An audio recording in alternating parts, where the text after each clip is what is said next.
ओम जय श्री हरि।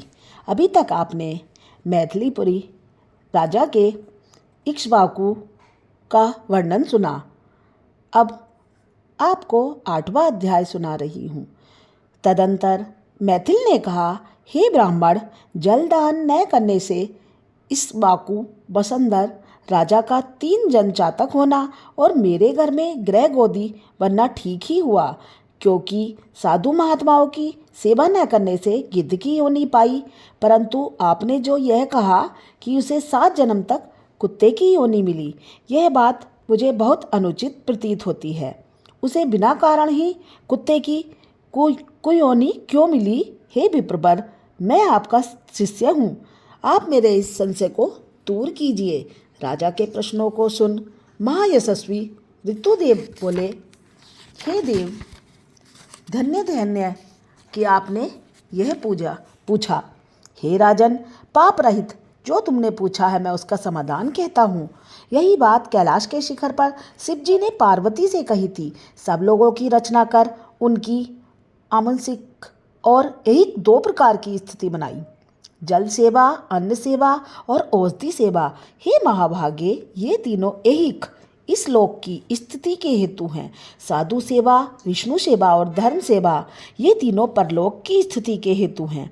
ऐहिक हेतुओं का करना तत्काल धन संपत्ति देता है, अप्रिय बातें कहना भी दुख का हेतु होता है। यहाँ एक पुराना इतिहास वर्णन करता हूँ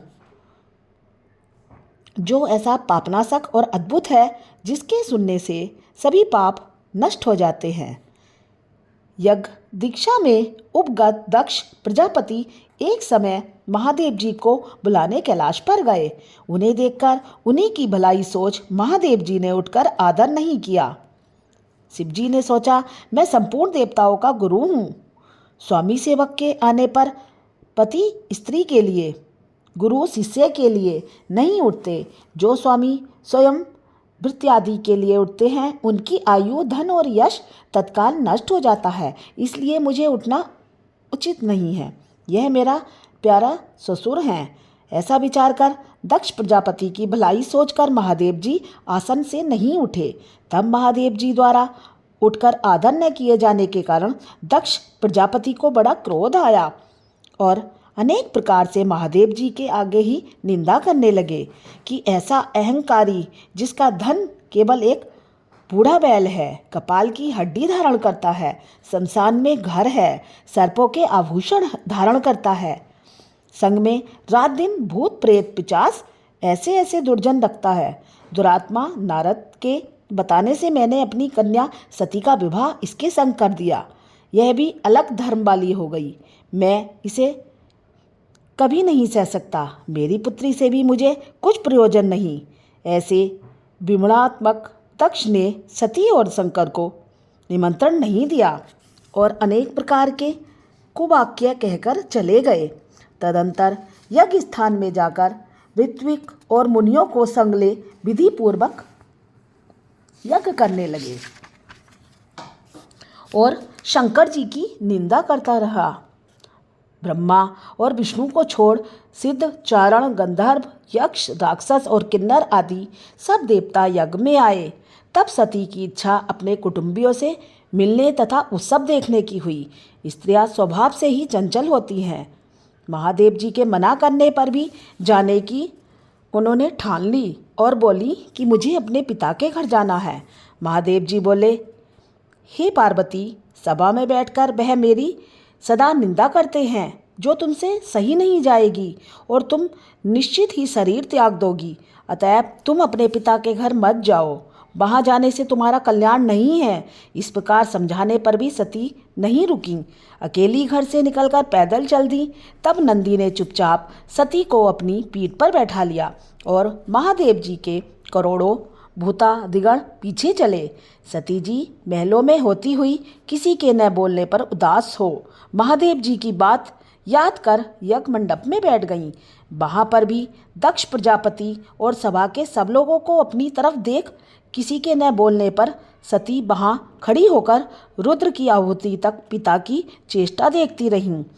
जब दक्ष ने रुद्र को छोड़ आहुति दी तो सती आंखों में आंसू भरकर अकुलाकर बोली, बड़ों का अपमान करने से कल्याण नहीं होता।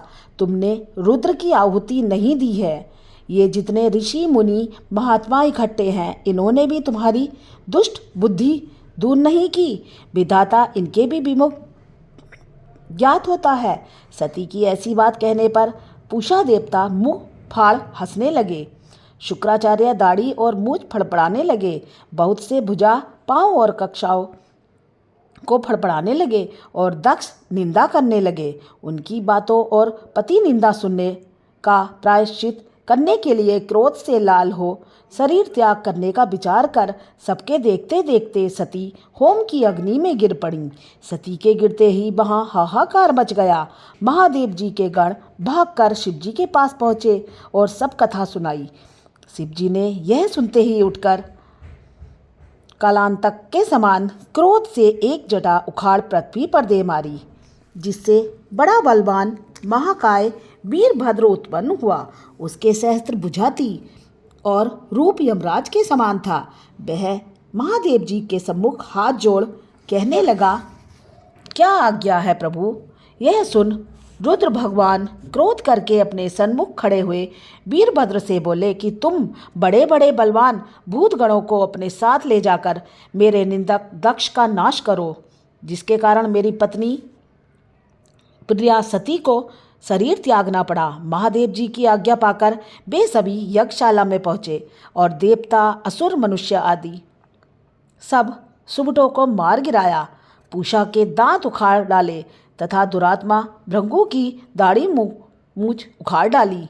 जिस जिसने जो अंग फड़काया उसका वही अंग वीरभद्र ने उखाड़ फेंका और दक्ष के सिर की रक्षा भृंगु के मंत्र बल से करने के कारण बड़े उद्योग करने पर भी सिर न कटा। तब रुद्र ने स्वयं आकर उस दुरात्मा का सिर काट अलग कर दिया और यज्ञ में जो आए थे उनका संहार कर गणों सहित कैलाश को चले गए। मरने से जो बचे थे वे ब्रह्मा जी की शरण में गए।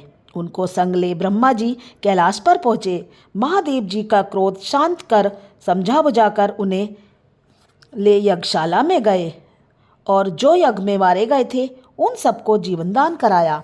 सदाशिव ने दक्ष के धड़ पर बकरे का सिर रख दिया। उसी से उनकी प्रसन्नता के लिए बंग बंग किया जाता है।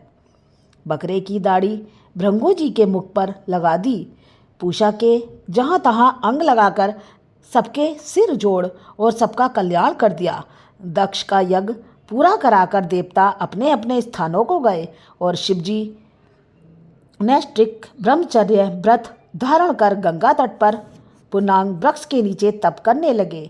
दक्ष पुत्री सती ने हिमाचल के घर उसकी स्त्री मेनका के गर्भ से जन्म लिया और वहीं पर उनका पालन पोषण होने लगा।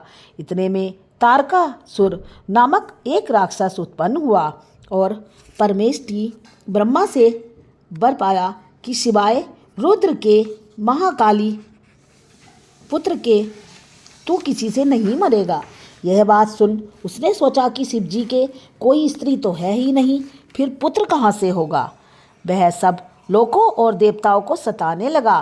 तब देवताओं ने दुख पर पा ब्रह्मा की शरण ली। ब्रह्मा ने देवताओं को समझाया कि रुद्र भगवान की पत्नी सती ने पहले अपने पिता के यज्ञ में शरीर त्यागा, अब हिमाचल के घर जन्म लिया है जिनका नाम पार्वती है और रुद्र भगवान हिमाचल के शिखर पर घोर तप कर रहे हैं।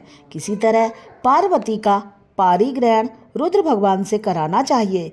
ब्रह्मा के यह वचन सुन सब देवता रुद्र को लेकर अमरावती पुरी में गए और बृहस्पति जी से सलाह कर अपने कार्य सिद्धि के लिए इंद्र, नारद और कामदेव को बुलाया। उन दोनों को बुलाकर नारद जी को हिमाचल के पास कहला भेजा कि वह अपनी पुत्री जो पहले दक्ष की कन्या थी उनको शिवजी की पत्नी बनाने को नियुक्त करे। नारद जी ने जैसा कहा गया था वैसे ही करने चले गए। फिर कामदेव से कहा कि सब देवताओं और महादेव जी के हित के लिए वसंत ऋतु को संग लेकर रुद्र भगवान के तपोवन में चारों ओर मनोहर वसंत ऋतु का विस्तार करो। वहाँ पार्वती जी महादेव जी के पास पहुंच जाए। तब धनुष पर बाण चढ़ाकर ऐसा मारो कि महादेव जी के मोहित होने पर, उनका संगम होने पर सब कार्य पूरे हो जाए। कामदेव ने जो आज्ञा कहकर बसंत ऋतु अपनी स्त्री रति और अनुचरों को संग ले उस ओर शीघ्र जा रही शक्ति से असमय में बसंत ऋतु उत्पन्न कर दी, जिससे चारों ओर वन में शीतल मंद सुगंधित वायु चलने लगी। देवात उसी समय महादेव जी भी पार्वती की सेवा से प्रसन्न हो उन्हें गोदी में बैठाकर कुछ कहने लगे। तब कामदेव ने प्राण प्रिया के संगम का उचित समय जान महादेव जी के पीछे वृक्ष की ओट से एक बार छोड़ दिया, जिससे महादेव जी ने मन चंचल होने से चित्त में व्याकुल हो इधर उधर देखा तो कामदेव दिखाई पड़ा। क्रोध से अपने मस्तक के तीसरे नेत्र को खोलकर पार्वती को दूर करके ऐसे तीक्ष्ण अग्नि प्रकट की कि सब संसार भयभीत हो गया और उस अग्नि से धनुष बाण सहित कामदेव भस्म हो गया। पार्वती डर के मारे आंख बंद कर दूर हट गईं और महादेव जी भी अंतर्ध्यान हो गए। हित की इच्छा करने वाले देवताओं को कुछ भी फल सिद्धि नहीं हुई, उल्टा अनर्थ हो गया। जो कोई साधुओं के संग दुष्टता करता है उनका कहना ही क्या है। इसी प्रकार साधुओं की सेवा न करने से इक्ष्वाकु के पुत्र ने दुख भोगा और अनेक बुरी योनियों में जन्म लिया। जो रात दिन इस पुण्य चरित्र रूपी पुराने इतिहास को सुनते हैं वे जन्म मृत्यु बुढ़ापा आदि से निसंदेह छूट जाते हैं और उनके सभी पाप नष्ट हो जाते हैं और अंत में वैकुंठ के धाम पहुँचते हैं और श्री हरि की कृपा पाते हैं। जय श्री हरि।